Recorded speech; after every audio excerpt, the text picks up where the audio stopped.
జై భీమ్, జై సేవాలాల్, జై తెలంగాణ.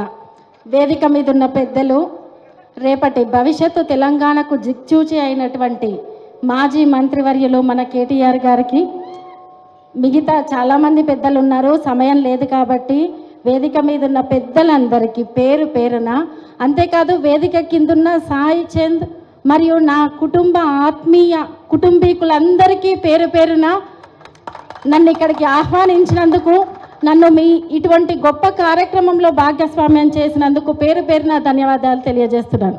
అయితే ఈ సందర్భంగా ఒక 2-3 విషయాలను మాత్రం గుర్తు చేస్తున్నాను. ఎందుకంటే ఉమ్మడి పాలమూరు జిల్లాల్లో చాలా చైతన్యవంతమైన సభలు ఎన్నో జరిగినాయి. అది ఎక్కువ శాతం మహేష్ రెడ్డి అన్న ఆధ్వర్యంలో, పట్నం నరేందర్ రెడ్డి అన్న ఆధ్వర్యంలో పరిగి గడ్డ మీద, కొడంగల్ గడ్డ మీదనే జరిగినాయి. కొన్ని వందల జ్ఞాన సభలు పెట్టడం జరిగింది.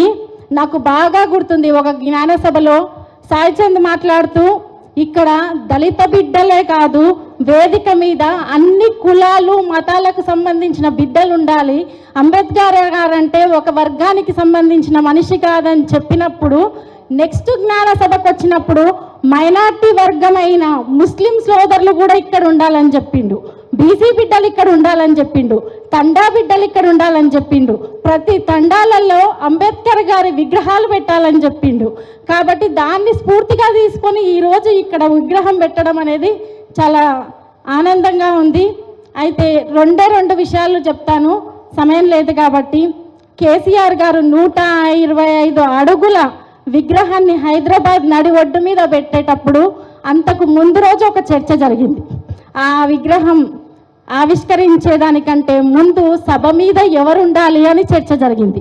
అందరూ ఒక మాట అన్నారు, అది అంబేద్కర్ గారి విగ్రహం కాబట్టి దళిత బిడ్డల్ని, లేదంటే బడుగు బలహీన వర్గాలకు సంబంధించిన నాయకుల్ని పిలుద్దాము అన్నారు. అప్పుడు కేసీఆర్ గారు ఒక మాట అన్నారు, ఈ విషయాన్ని సాయి చంద్ నాతో షేర్ చేసుకున్నాడు. ఒకటి, అంబేద్కర్ గారు అంటే అందరి వాడు కాబట్టే అంబేద్కర్ గారిని విగ్రహాన్ని ప్రతి చోట, ప్రతి గ్రామంలో, ఊరికి చివర్లో పెడుతున్నారు కాబట్టి అంబేద్కర్ గారి గొప్పతనం, చరిత్ర తెలవాలని చెప్పి నేను 125 అడుగుల విగ్రహాన్ని హైదరాబాద్ నడి ఒడ్డున పెడుతున్నా. కాబట్టి ఆ సభలో ఒక వర్గానికి, ఒక జాతికి సంబంధించిన వాళ్ళు కాదు, ప్రతి ఒక్కరూ ఉండాలి, అంబేద్కర్ గారు ప్రతి ఒక్క మనిషి అని చెప్పేసి, ప్రతి ఒక్కరి యొక్క గొప్ప ఆదర్శవంతమైన మనిషి అని చెప్పేసి కేసీఆర్ గారు చెప్పిరని సాయి చంద్ గారు చెప్పారు. అంతేకాదు ఇంకొక చిన్న విషయం, అదే వేదిక మీద సాయి చంద్ గారు ఒక మాట అన్నాడు.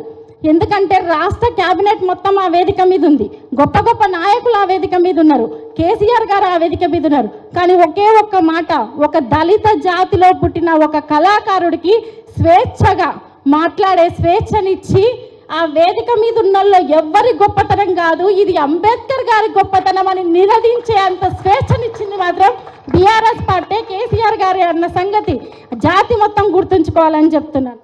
ఒక 2 చిన్న అంశాలు, అంబేద్కర్ గారు చెప్పింది ఒకటి, అంతరంగిక శక్తిని లేదో ఆత్మగౌరవాన్ని, ఈ రెండిటిని మనం పొందగలిగినప్పుడు చాలా బలంగా పనిచేస్తామని చెప్పిండు, వాటి కోసం చాలా బలంగా కొట్లాడాలని చెప్పిండు, వాటి కోసమే తన జీవితాంతం కొట్లాడిండు. జ్ఞానం అనే పునాది మీదనే మానవ వ్యవస్థ ఉంటుందని చెప్పిండు, కాబట్టి జ్ఞానాన్ని పొందమని చెప్పిండు.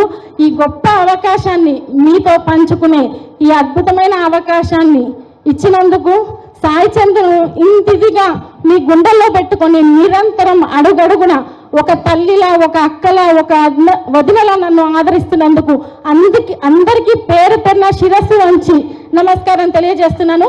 జై భీమ్, జై సేవాలాల్, జై తెలంగాణ.